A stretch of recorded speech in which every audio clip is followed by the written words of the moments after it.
Vamos a continuar nuestra serie que venimos estudiando como iglesia. Vamos a estar viendo desde el verso 18, donde dejamos justo el domingo pasado. Y hoy vamos a concluir el capítulo 13 hasta el 37.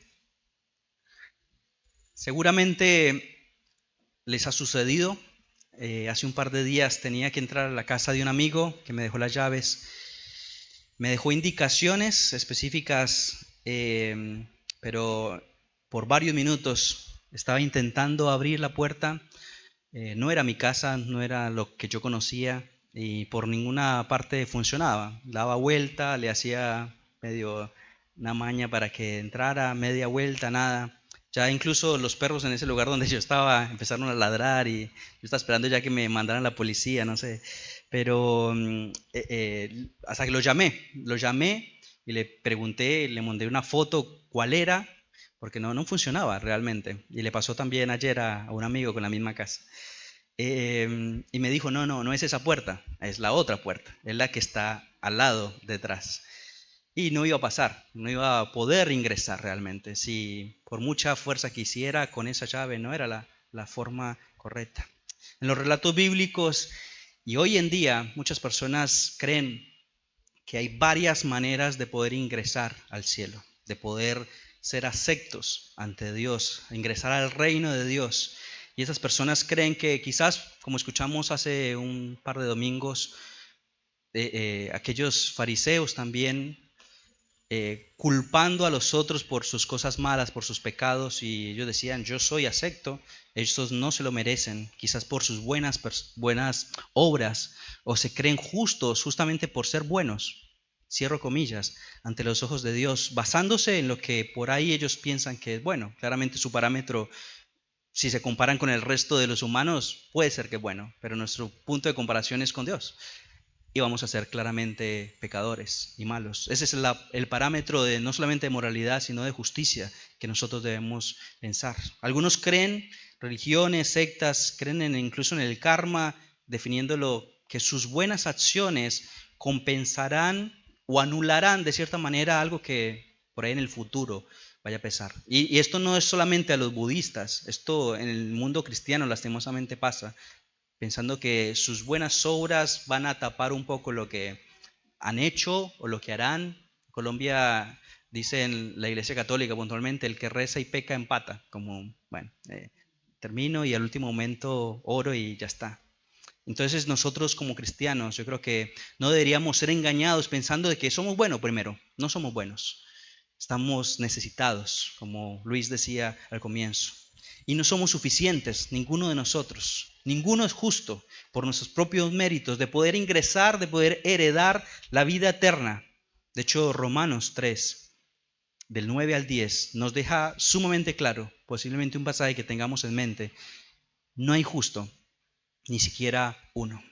Así como solamente hay una llave que abrirá la puerta, que tiene que ver con el reino de Dios, una ilustración vaga que di acerca de esa puerta específicamente, pero realmente en el ámbito espiritual solamente hay una puerta, de hecho, y solamente hay una forma de ingresar. Jesús es el único camino, claramente, para desbloquear a este hogar en el cielo que Él mismo tiene pensado. También quiere claramente que nos acerquémonos solamente de esa manera. No hay forma de poder agarrar atajos.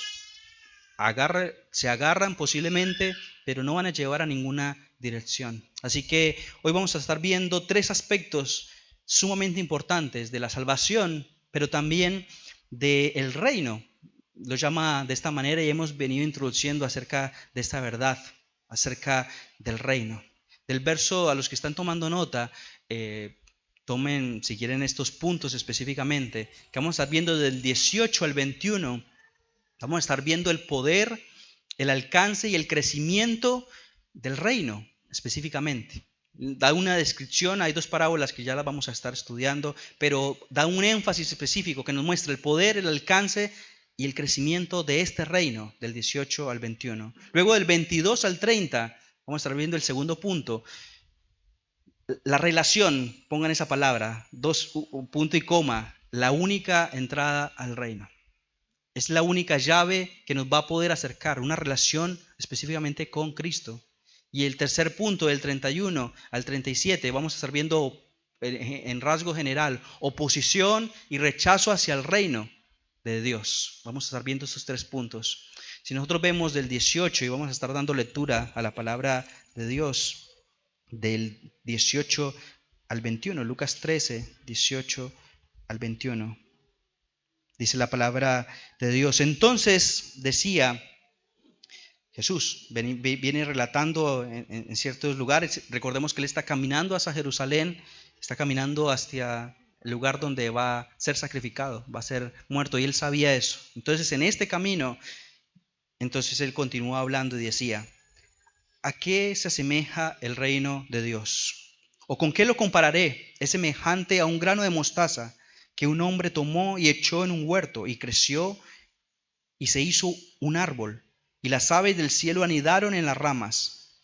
Y volvió a decir: ¿a qué compararé el reino de Dios? Es semejante a la levadura que una mujer tomó y escondió en 3 medidas de harina hasta que todo fue fermentado. Jesús estaba continuando hablando de esta realidad del reino, estaba confrontando a los hipócritas que descansaban en sus propias obras, confiaban por ahí en sus méritos, y él ilustra también de esta manera al pueblo, al público que está escuchando y a nosotros, obviamente. Y él dice una parábola muy simple, la verdad las entendemos todos, no hay mucho que por ahí redundar. Hablar sobre el tema. Este hombre tomó, echó en su huerto una semilla de mostaza, la famosa semilla de mostaza, y se hizo un árbol. Incluso que llegó a ser tan grande que las aves empezaron a anidar en sus ramas. Recordemos que las parábolas, solamente para hacer un pequeño recordatorio, es una enseñanza ficticia que nos están ilustrando un punto principal, solamente uno. No hay que dar mucha vuelta sobre un montón de cosas, y no tienen significados especiales. No es que las palomas significan esto, la semilla esto. Él está dando una idea para que se entienda una sola idea, y de hecho a veces da una o más parábolas para redundar sobre esa idea específicamente. Entonces nosotros no podemos sacar muchas especulaciones de qué significa tal o cual cosa. Tenemos que tomarla en todo un conjunto. Se nos quiere comunicar, él quiere enseñar algo y lo ilustra de esta manera. Pero la verdad es que justamente los judíos estaban con la firme expectativa de que el reino de Dios iba a llegar de una manera poderosa, iba a llegar de una manera impactante, donde iban a ser libertados ellos, e iba el Mesías a arribar, iba a derrotar a todos sus enemigos del mal. Y lo que Jesús le está enseñando, le está mostrando a este público que está escuchando es: ¿a qué lo voy a comparar con el reino? El reino que ustedes tienen en mente es este, libertario, donde justamente vienen a liberarlos de la opresión que ellos pensaban, pero en realidad es del pecado. Eso lo vivimos viendo en todo el Evangelio. Pero él dice: no, se asemeja más a esto, y es donde da esta ilustración. Es una pequeña semilla, una insignificante semilla, la más pequeña de todas. De hecho, Jesús nos está mostrando que es tan insignificante que a la vista casi ni se percibe. Esto lo hemos escuchado quizás en muchas enseñanzas acerca de esta famosa semilla de mostaza. Así comienza el reino de Dios. Así comenzó el reino de Dios. Y si nosotros vemos en todo el relato de Lucas, estamos viendo que empezó en un pesebre. Nadie escuchó, nadie supo, no hubo invitados importantes en el gran suceso. El suceso más importante de todo el mundo fue imperceptible. Nadie lo vio, nadie se dio cuenta. Pastores, personas que no tenían reputación, ancianos. Si ustedes miran, Lucas es muy enfático. Las personas que por ahí tenían menos crédito son las que Lucas quiere resaltar. Y todo el Evangelio muestra viudas, publicanos, pecadores, samaritanos, mendigos, enfermos, criminales, y así es el reino de Dios. Ustedes piensan, le dice el Señor a los fariseos, a los que están escuchando, que va a ser de una manera. No, el reino es así. Va a empezar así, pero ¿cómo termina? Justamente, ¿cómo termina esa semilla? Sumamente grande, dando fruto. Vemos el poder que normalmente, yo no me puse a estudiar mucho, yo no conozco mucho de agricultura, pero la semilla de mostaza crea una rama nomás, o sea, no es que es gran un árbol, pero lo que está haciendo es una ilustración donde nos muestra que llega a crecer tanto que hasta genera sombra y los pájaros vienen a anidar. Lo que está diciendo el Señor es que nadie va a poder impedir el crecimiento de esto. Va a impactar justamente la tierra. Es un crecimiento desproporcionado. La semilla de mostaza es sumamente chiquita, crece de una manera sumamente poderosa. Y tanto que brinda abrigo, brinda refugio, como dicen algunos, lento pero seguro. Sin prisa pero sin pausa. El Señor empezó de una manera tranquila, 30 años de su vida común y corriente, sin generar ningún alarde de ningún tipo, y termina su ministerio hasta hoy, donde miles de años después tenemos sumamente el crecimiento de lo que es el reino del Señor. Y nadie ha podido impedir ese crecimiento. De hecho, el mismo Jesús dice, ni el Hades va a poder prevalecer sobre mi iglesia que yo estoy edificando. Yo edificaré mi iglesia. Y nos muestra esta imagen también de una levadura. Tenemos imágenes negativas de la levadura, pero en este caso, porque la imagen es la misma, sea para algo bueno o negativo o positivo, la levadura sin duda va a cumplir el propósito, sea para fermentar negativamente y afectar a toda una iglesia, como Pablo lo dice en Corintios, pero aquí lo está ilustrando de una manera, digamos, positiva, porque muestra el poder transformador, el alcance, no solamente lo lento pero seguro que va a ser el reino de Dios, el crecimiento de Dios, sino que nos muestra de un ejemplo de 3 medidas, pero si nosotros pensamos es más o menos 25 kilos. Los que por ahí han estudiado gastronomía, piensen 25 kilos de harina y solamente echan una pizca de levadura, pero se va a lograr, se logra de hecho. Y lo que el Señor está diciendo, va a penetrar la palabra de Dios, el reino de Dios, de una manera hasta que todo se fermente. La levadura también nos está mostrando de que es de una manera silenciosa, invisible. Y eso es lo que a nosotros también nos anima, porque el Evangelio de Cristo penetra. Las palabras del Evangelio que nosotros a veces pensamos que no tienen mucha repercusión en nuestras vidas, en nuestros matrimonios, en el día a día, domingo a domingo. Pero créanme, hermanos, Dios lo prometió. El Evangelio de Dios es suficiente, es poderoso. Tiene un alcance suficiente para transformarnos completamente y, como vimos en Apocalipsis, nos va a presentar puros. Y eso es una promesa del Señor. Nos va a mostrar, nos va a santificar, va a estar sacando todo lo que no es bueno justamente para presentarnos ante el novio con vestiduras blancas. El Señor lo está haciendo en cada uno de nosotros. Y roguemos al Señor que transforme y penetre, ojalá más rápido de lo que nosotros quisiéramos, porque a veces vemos que no avanzamos, o a veces pensamos que no, pero confiemos en el Señor.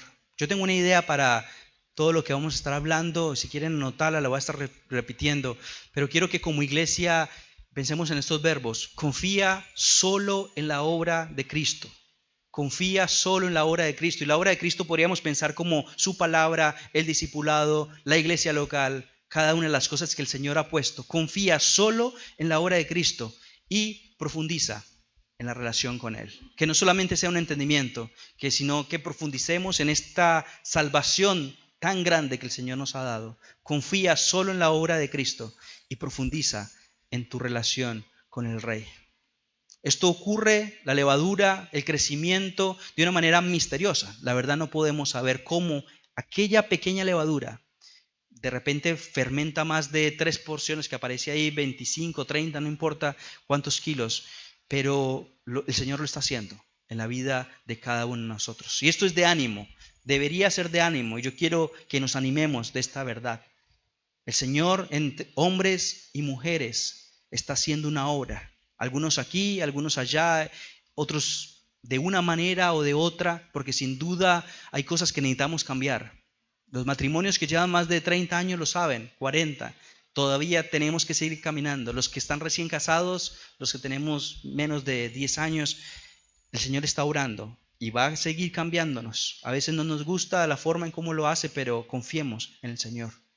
A veces es doloroso, a veces es vergonzoso que el Señor nos muestre nuestros pecados. Confiemos, el Señor puso a sus discípulos y hoy el Evangelio se ha expandido de una manera poderosa. Sin duda, un avance totalmente que nadie hubiera pensado. Que 12 hombres comunes y corrientes, pecadores, digamos, con todas las faltas, lo vil y lo menospreciado, como dice Pablo, pero el Señor sabía lo que estaba haciendo, lento pero seguro para cada uno de nosotros. No quiere decir que tenemos que relajarnos, sino confiar y poder profundizar justamente en esta relación que el Señor ha dado para cada uno de nosotros. Pasaje a pasaje, año tras año, charla del discipulado tras reunión, videollamada, clases, libros, todo lo que el Señor nos está permitiendo para poder seguir creciendo en la libertad que tenemos nosotros como cristianos hoy en día. Así que hay una frase de un autor, yo ahorita no me acordé, la copié, pero él dice, Él está trabajando de la eternidad pasada. Piensen, Dios está trabajando desde la eternidad pasada.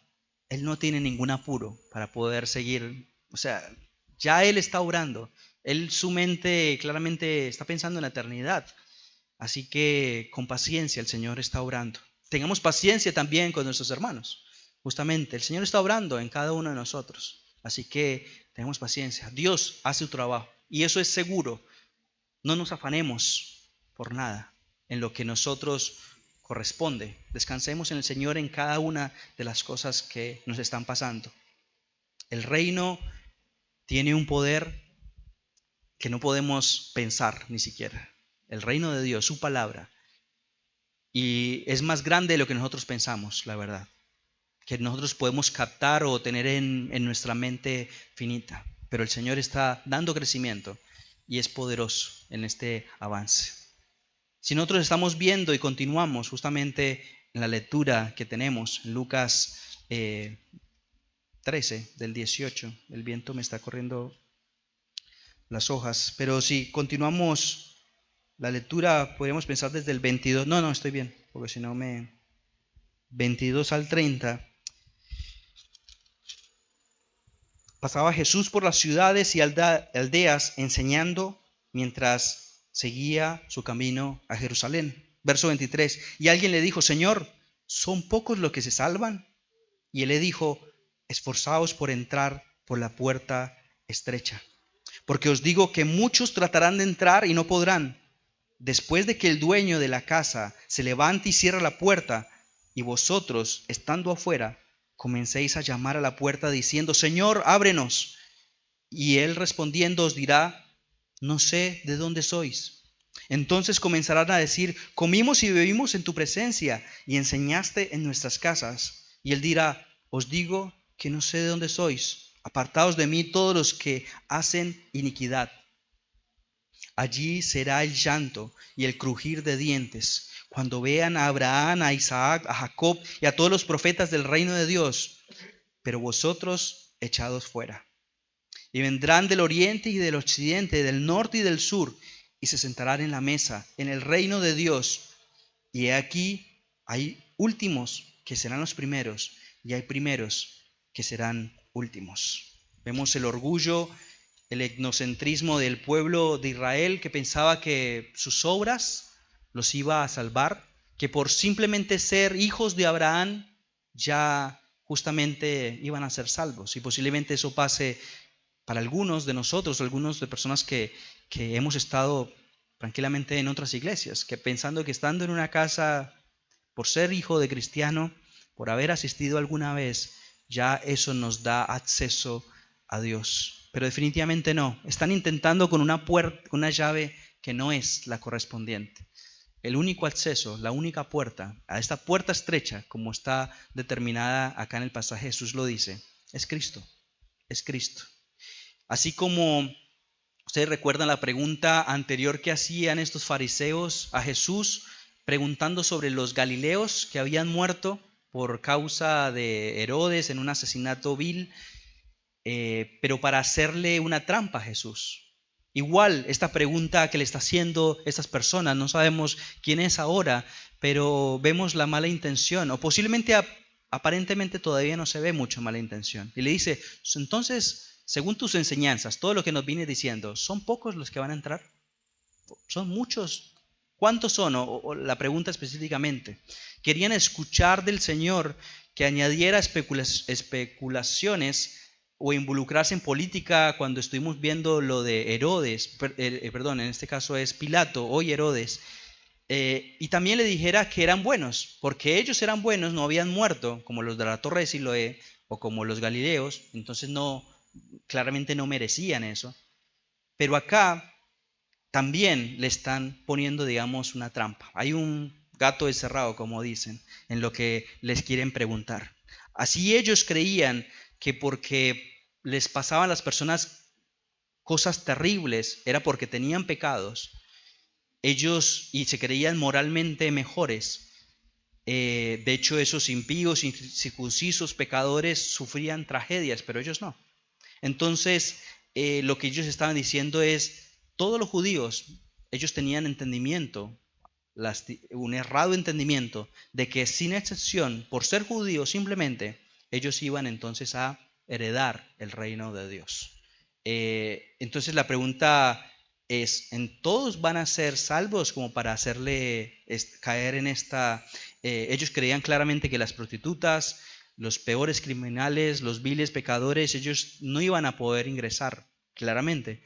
Pero Lucas 3:8, ustedes recuerdan cuando Juan el Bautista quiere bautizar y ellos decían, nosotros tenemos a padre, ¿a quién? Abraham. Nosotros somos judíos, no necesitamos bautizarnos. Y ellos decían, y Juan lo recrimina, camada de víboras. Juan les decía, ¿ustedes creen simplemente que por ser judíos van a entrar? No, den frutos dignos de arrepentimiento. Y acá lo que viene diciendo sobre el arrepentimiento es lo mismo. Ustedes también necesitan un bautismo. Y no solamente este bautismo, sino uno de fuego, justamente porque el Señor necesita trabajar en los corazones. Porque creíamos por la gracia de Dios y el Señor nos ha abierto los ojos que éramos justos, pero la verdad es que no. El Salmo 14, lo acabamos de leer juntos. El necio ha dicho en su corazón, no hay Dios. Se ha corrompido, ha cometido hechos abominables. No hay quien haga el bien. El Señor ha mirado desde los cielos a los hijos de los hombres para ver si hay alguno que entienda, alguno que busque a Dios, pero no. Verso 3, todos se han desviado, a una se han corrompido, no hay quien haga el bien, ni siquiera uno. No hay buenos, no hay justos. No importa si sos descendiente de judío, eso no te salva, es la llave incorrecta, solamente Cristo. La relación con Cristo, estar escondido en Cristo, es lo único que nos puede acercar. Y lo que el Señor está diciendo, van a ser muchos, no da el número, pero dice, van a ser los que estén escondidos en mí, los que tengan una relación conmigo. Ellos esperaban que le confirmaran, sí, los judíos van a ser, no sabemos cuántos serán, pero no, son pocos, de hecho.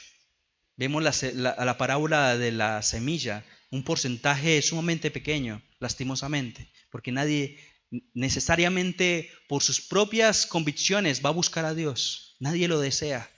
Como decía Spurgeon, hace poco leí y la idea de, gracias a Dios el Señor nos eligió de la eternidad pasada, porque nosotros nunca lo hubiéramos buscado. Y gracias a Dios que fue antes, porque claramente por nuestros hechos no iba a ser así. Así que estamos descansando en una obra del Señor. La respuesta bíblica de lo que nos muestra todo el consejo de Dios es que técnicamente ninguno entra al reino de Dios, si no está escondido en la justicia del Hijo de Dios. Le contestó con la verdad aquello que no querían escuchar, pero justamente lo que va a transformar. Si ustedes miran en el verso 24, justamente lo que dice es, no sabemos cuántos van a ser, pero ellos estaban sumamente seguros, escondidos en su ley, escondidos en sus obras, escondidos porque pensaban que tenían la ley, que eran un pueblo querido, que tenían los profetas, que tenían un templo. Pero la salvación no se basa simplemente en una herencia. Justamente lo que explícitamente él está diciendo, dice, esforzaos. Implica tener una fe justamente en Jesús y creer solamente en Jesús. La salvación fue por fe. En el Antiguo Testamento creían justamente en una obra futura y es por fe. Estamos creyendo en una obra que el Señor hizo por cada uno de nosotros. Y ahorita lo vamos a ver específicamente a quiénes nombra. El Señor iba camino a Jerusalén justamente a morir, esa obra que cambió toda la historia, para salvar a todos los que justamente creyeron y creerán y se arrepintieron y se arrepentirán en la obra que el Señor hizo justamente en él. Juan 19 nos lo dice de una manera muy clara. Yo soy la puerta. Si alguno entra por mí, será salvo. Y entrará y saldrá y hallará pastos. Solamente hay un solo ingreso. Juan 14 también lo dice de esta manera, 14:6. Yo soy el camino y la verdad y la vida. Y nadie viene al Padre si no es por mí. Es única y exclusivamente por los méritos de Cristo, no por nosotros, no por lo que nosotros hagamos o hayamos hecho justamente. Hechos 4:12, si ustedes tienen memoria y recordarán este pasaje, en ninguno hay salvación, porque no hay otro nombre bajo el cielo dado a los hombres en el cual podamos ser salvos. No hay. Y ese nombre es el nombre de Jesucristo. No es simplemente por el título de cristiano. No. Tenés una relación con Él, vivís acorde a su reinado, vivís justamente acorde a sus lineamientos del reino, lo que el Señor está diciendo a cada uno de nosotros. Entonces, justamente esa es la entrada que nosotros tenemos justamente en Cristo. Sigamos leyendo continuamos desde el verso 25. Después que el dueño de la casa se levanta y cierra la puerta. ¿Ustedes recuerdan esta imagen sumamente dura, dolorosa, que nosotros estamos viendo, donde las personas piensan que simplemente por tener una relación, ¿qué decían? Nosotros comimos. Vos viniste acá a predicar. Nosotros estuvimos en la iglesia. Yo escuché la sana doctrina. Yo tengo derecho de entrar al reino de Dios. Y lo más curioso es que en otro pasaje dice, yo no los conozco. ¿Se recuerdan ese pasaje? Aquí, ¿qué dice? 2 veces lo dice. No sé ni de dónde son. O sea, son totalmente desconocidos. No solamente hay una relación, no es que son primos lejanos, sino que son extranjeros. O sea, son totalmente ajenos a la realidad del reino de Dios. Es sumamente doloroso eso. Cuando hay personas que están engañadas en sí mismos, pensando de que van al cielo y están totalmente alejados, pensando de que por cumplir en el año los 52 domingos y cumplir ciertas leyes, piensan que eso lo va a acercar. O por una vez ir a la iglesia también, ya está. Claramente están engañados. Dice que va a haber un momento, ¿se recuerdan la higuera?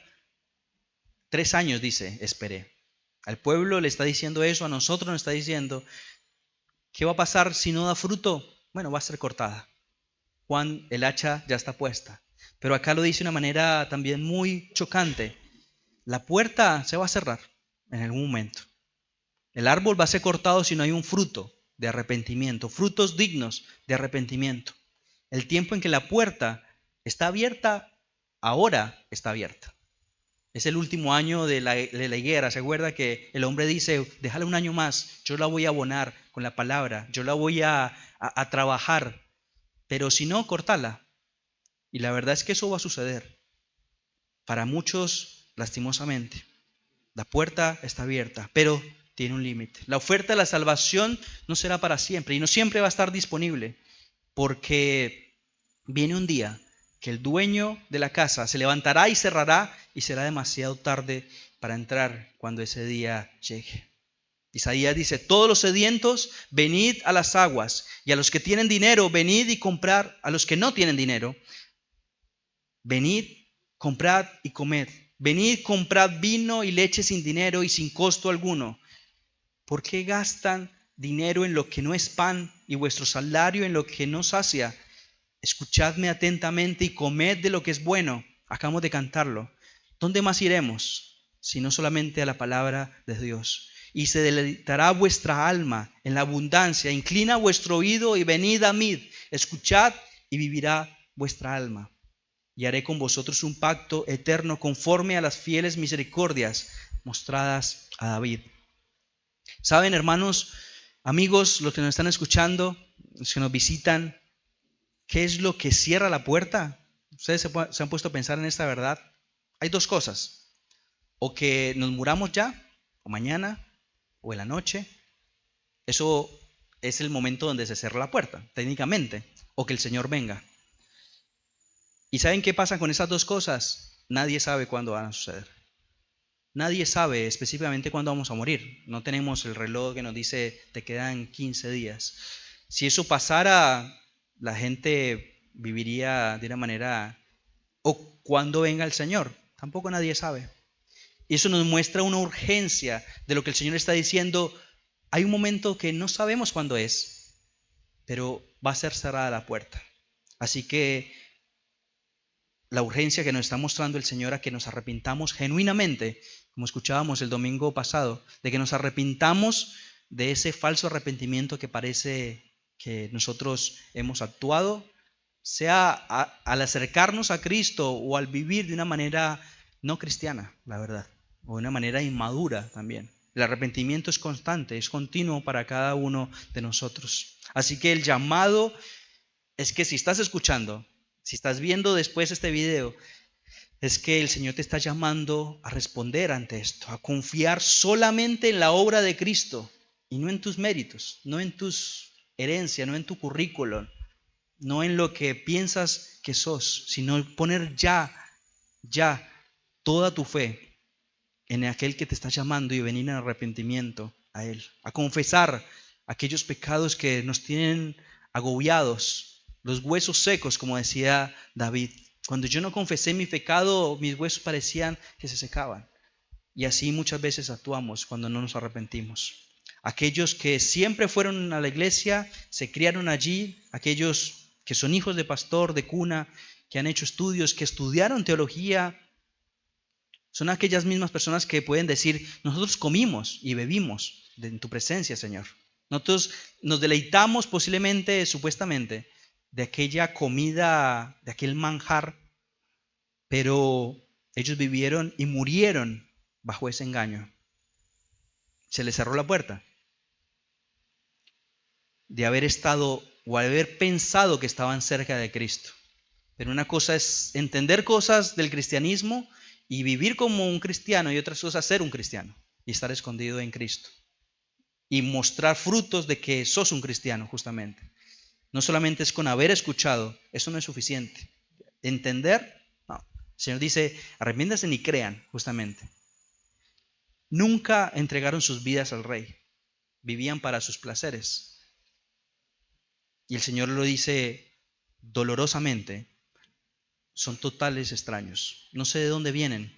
Ustedes y quedan afuera, quedaron afuera y van a quedar afuera. El Señor agrega acá una imagen sumamente dolorosa que si sintiéramos ese sonido, nosotros pensaríamos, no hay de dónde agarrarse, aquel crujir de dientes, aquel llanto incesable que va a ser por la eternidad. El Señor agrega eso, es una imagen sumamente fuerte. Y el Señor le está diciendo a aquellos que pensaban que por ser hijos de Abraham, ellos están afuera observando un desfile que aparece, vean el pasaje que estamos viendo, aparece Abraham, ¿quién más aparece? Isaac, aparece Jacob, adentro, aparecen los profetas y ellos van adentro, pero yo era hijo de Abraham, no, vos nunca creíste en lo que Abraham creyó, justamente. Y el desfile continúa. Miren la imagen de quienes más aparecen en la lista. Viene gente del sur, viene gente del norte, viene gente del oeste, viene gente de todas partes, porque no era exclusiva la salvación para el pueblo judío. Y le está diciendo, ustedes se enorgullecían de esto, pero no, el Señor agarra de donde Él quiere. La última palabra tan conocida, muchos de los últimos van a ser los primeros. Nosotros somos de los últimos. Por la gracia de Dios, por ahora somos de los últimos. Después van a haber más últimos. Pero posiblemente seamos los primeros. No importa el orden, la cosa es que estemos adentro. Pero estas personas van a quedar afuera. Y esto nos lleva a pensar, a meditar sobre esta urgencia. Pero también a arrepentirnos. Posiblemente en el cielo también nos vamos a llevar grandes sorpresas. de quienes están adentro, pero otras sumamente dolorosas de quienes se van a quedar afuera. Aquellos que tocarán la puerta, en otro pasaje de Lucas, ya vamos a llegar a él, la misma idea, tocan, Señor, Señor. Ahí el Señor dice, no solamente no sé quiénes son, yo no los conocí, nunca tuvieron una relación conmigo. Todavía, si estás escuchando esto y piensas que estás afuera, o recién te diste cuenta, o te quedarás afuera si no respondes en arrepentimiento genuino, en fe en Cristo y entregar tu vida justamente a Él, al reino, a lo que el Señor vino y estableció. No pensemos que esta prédica es para, ¿sabes? Si alguien la escuchara, qué bueno que escuchara esto. Ojalá hubiera venido hoy para... No, es para vos y para mí. Necesitamos arrepentirnos todos los días acerca de nuestras fallas como cristianos que todavía estamos pecando. Así que vimos el crecimiento, el poder del reino, vimos aquella única llave que es la relación con Cristo, estar escondidos en Cristo y que nos conozca y nos diga, claro, ven, que nos llame el Señor, ven siervo, ven, yo te conozco, estás escondido en mí. Sumamente doloroso que nos diga, no sé de dónde venís, no sé quién sos. Es la única entrada al reino. Y sin duda también parte del relato que tenemos ahora, vamos a ver rechazo, vamos a ver, por lo menos de este lado de la eternidad, mientras estamos avanzando, lento pero seguro, van a haber personas que sin duda van a debilitarnos, circunstancias, pero el Señor lo está mostrando de una manera acá bastante clara, pero siguiendo hablando de esta relación que nosotros tenemos con Él. Verso 30 continúa, he aquí, los últimos serán los primeros y los primeros serán los últimos. Y continúa el 31 entonces con este tercer punto que habla acerca de esta oposición y el rechazo. Y dice, en ese momento llegaron unos fariseos. Después de todo esto posiblemente están escuchando y llegaron y le dice, sal y vete de aquí porque Herodes te quiere matar. Y él le dijo, id y decirle a ese zorro, yo expulso demonios y hago curaciones hoy y mañana, y al tercer día cumplo mi propósito. Sin embargo, debo seguir mi camino hoy y mañana y pasado mañana, porque no puede ser que un profeta muera en Jerusalén. Jerusalén, Jerusalén, la que mata a los profetas y apedrea a los que son enviados. ¿Cuántas veces quise juntar a tus hijos, como la gallina a sus pollitos debajo de sus alas, y no quisiste? He aquí vuestra casa os dejará desierta, y os digo que no me veréis más, hasta que llegue el tiempo en que diga, bendito el que viene en el nombre del Señor. Continuamos viendo este juicio, de este rechazo al reino de Dios, que hay personas que la verdad van a seguir rechazando, ciegas. El pueblo, después de escuchar esto, los fariseos seguían intentando matar a Jesús, persuadirlo. Y uno mirará este pasaje y uno diría, no, este fariseo quiere ayudarlo. Le está diciendo, mira, te quiere matar Herodes. ¿Se acuerdan de este Herodes? El mismo, este es el mismo Agripa que mató a Juan el Bautista. Él está en una región que se llama Perea, es en un reinado que está dividido en 4 o 3 partes, ahorita no me acuerdo, y Herodes estaba gobernando la zona donde él estaba hablando, y dice, ahorita de acá, porque te va a matar. Pero en realidad no le estaba ayudando, no estaba preocupado por Jesús. Quería infundir un temor en Jesús para que se fuera de ahí y que avanzara, porque allá en Jerusalén él sabía que había más pruebas, había un Sanedrín que quería justamente matarlo, quería acusarlo de un montón de cosas que estaba haciendo en su ministerio en Galilea y hasta que avanzara a Jerusalén. Estaban detrás de Jesús hace mucho tiempo. Se había ganado grandes enemigos. Entonces acá no es que le estaba ayudando, sino que justamente lo está posiblemente persuadido por Herodes. Y por eso Jesús entendemos que no es en pecado de una manera, podríamos pensar, déspota. Le dice, díganle a ese zorro. No es que se está refiriendo a algo, un insulto, sino a una persona mañosa, engañosa, maliciosa, astuta, podríamos pensar. Por eso le dicen, yo sé cuál es la intención de que me están diciendo. Díganle a él que no solamente me voy a quedar hoy, sino que me voy a quedar mañana, pasado y todos estos días. Yo no me voy a apurar. Yo voy a ir allá, pero cuando sea el tiempo necesario. En Juan lo saben, ustedes lo han visto. Todavía no se ha cumplido el tiempo. Va a haber un momento y él sabe exactamente qué día es que va a suceder. Hoy no voy a morir, mañana tampoco. Él lo sabe. Él sí tiene conciencia de ese momento, pero justamente le dice a él, no pecó al decirle de esa manera, pero le da a entender que él va a seguir firme de esa manera cuando dice, yo expulso demonios y hago curaciones hoy y mañana y al tercer día cumplo mi propósito. ¿Cuál es el tercer día? Lo está diciendo cuando yo sé cuál va a ser ese tercer día y va a cumplirse plenamente, pero hoy y mañana voy a seguir haciendo lo que yo vine a hacer. A libertar al cautivo, a justamente atraer y compartir ese mensaje. Y el 33, sin embargo, yo debo seguir mi camino hoy, mañana y pasado. No es que voy a dejarme persuadir por el temor específico. Él sabía cuál era su misión y la había llegar hasta el fin. Él sabía cuál era. No tomó ningún atajo en ninguna de las tentaciones. Él no pecó. Y lo vemos avanzar firme y decidido, sabiendo que él mismo iba a ser el cordero que pronto iba a ser sacrificado por cada uno de nosotros. Y en el verso 34, terminando este fragmento, pensando en el juicio de aquellos que rechazaron al pueblo, que lo rechazó, los fariseos que acaban de escuchar que se iban a quedar afuera y aún así no entendieron por su dureza de corazón. Y ellos dicen, yo llevo años esperando, mandando profeta tras profeta, anuncio tras anuncio, y posiblemente esto para cada uno de nosotros también. He hablado una y otra, la palabra de Dios, no yo, una y otra vez. Amós habla de unos rugidos. Ustedes si van caminando por acá y el león ruge, es porque te está advirtiendo. No es que el perro que ladra no muerde, no. Él está avisando, como la serpiente haciendo el ruido, porque está el Señor rugiendo cada vez que nos está mostrando en su gracia aquellos momentos de juicio, que va a haber un momento específicamente, y eso es gracia. Y Él está diciendo, ¿cuántas veces yo quise juntarlos?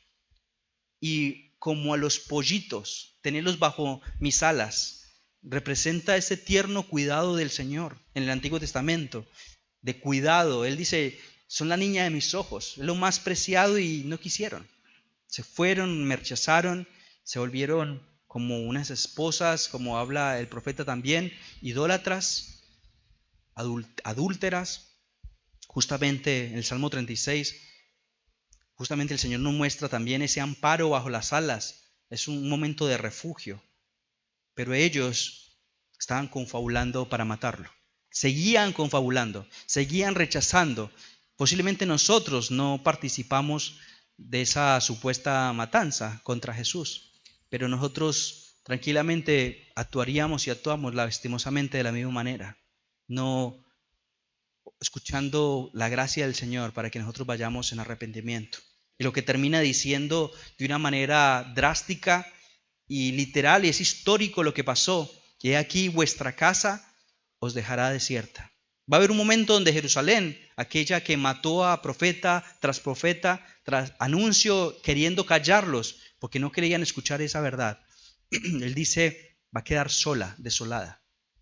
Pasó en el Antiguo Testamento, pero también va a pasar unos años después de que Jesús dijo eso. En el año 70 hubo un gran incendio, donde Jerusalén no solamente se quedó sin tierra, hasta hace unos pocos años, justamente, y no solamente eso, sino sin templo. Cuando nosotros pensamos en esta idea, cuando una nación entera, como el pueblo mismo judío, aquel pueblo que el Señor quiso juntar, o un individuo como cada uno de nosotros, persiste una y otra vez en rechazar al rey, a Dios, esta es la consecuencia. ¿Y sabes hasta cuándo va a suceder eso? ¿Cómo termina el pasaje? Y ustedes lo tienen ahí. Terminando todo el 13. Te digo que no saldrán de allí. Perdón, ese es el 12. El 13 terminando. Hasta que llegue el tiempo en que diga, bendito es el nombre que viene en el nombre de Jesús. Está haciendo una alusión en el Salmo 118. ¿Qué se refiere a eso? El juicio final. O sea, va a quedar desolada el Señor los entrega a sus deseos. Si ustedes quieren vivir de esa manera, bueno, vivan entonces así, hasta que venga el juicio. Ya no va a haber, ustedes quieren de esa manera, bueno, el Señor le está diciendo, se cumplió literalmente, no solamente en la ciudad, la nación y todo el pueblo en general. El Señor quiso, por su gracia, añadirnos a cada uno de nosotros, sino que cuando los romanos arrasaron con Jerusalén, el templo, en ese incendio era una estructura llena de oro, de piedras preciosas, se derritió con las piedras y los saqueadores sacaron incluso las piedras de debajo de la tierra porque querían sacar el botín. Y el Señor dijo, no va a quedar ni siquiera una piedra sobre piedra, y se cumplió. Pero eso es una forma espiritual de decir también, fue físico, pero también espiritual, de que no quisieron, bueno, ya no va a haber más oportunidad. Él tuvo gracia, no hay falta de misericordia de parte del Señor. No quedó ni una pared. Quedó una pared ahorita que están lamentándose y metiendo ahí pero no se trata de eso, ¿no? Un arrepentimiento genuino no es ir a llorar solamente ahí. Se cumplió cada palabra del Señor. Y el Señor dice, no me verán hasta que diga, bendito el que viene en el nombre de Jesús. Cuando el Rey regrese en gloria, justamente en el esplendor, no solamente Jerusalén, va a gritar esa verdad, porque todos van a reconocer que es el Rey, sino toda la lengua confesará. Toda lengua confesará que Él es el Señor, para la gloria de Dios el Padre. Pero si tú esperas que llegue ese momento, justamente va a ser para juicio, si no estás escondido en Cristo Jesús, y será claramente demasiado tarde. Así que, hermanos, pensemos en la idea y en nuestros corazones. Nosotros estamos confiando, pero el verbo acá es imperativo. Hermanos, confía solamente en la obra de Cristo y profundiza tu relación con el Rey, porque no es solamente entender, sino vivir acorde a aquello que el Señor nos ha mandado a cada uno de nosotros. Oremos. Señor, gracias por el cuidado que tienes de nuestras vidas, Señor, pero no solamente de nuestras vidas, sino de lo más importante, de nuestras almas, Señor. Gracias, Señor, porque estás obrando en nosotros de una manera continua, perfecta, completa, porque ya tú ves el panorama entero, Señor. Tú estás obrando sobre esta iglesia, sobre nuestras vidas, formándonos a tu imagen, en tu carácter, en medio de las dificultades, en medio de las dificultades de lo que podamos estar atravesando. Ayúdanos a ver que tú estás allí, Señor, trabajando, que a veces no lo notamos el primer año, a veces no vemos esa gracia, a veces la pretendemos muchas veces y exigimos, pero ayúdanos a descansar en ti, Señor. Ayúdanos a poder ver las cosas como tú las ves, con una perspectiva desde el cielo, Señor, no desde este lado del sol, como dice Eclesiastés. Ayúdanos, Señor. Ayuda a nuestra incredulidad y que nosotros podamos crecer como tú en cada aspecto, papá. Gracias por la obra, gracias por tu gracia de poder escuchar hoy tu palabra, Señor, y poder ayudarnos a arrepentirnos, Señor, genuinamente, y poder cultivar esta relación contigo, Señor, crecer cada día más en esta gloriosa verdad, Señor. Te damos gracias. En el nombre de Jesús oramos. Amén. Amén.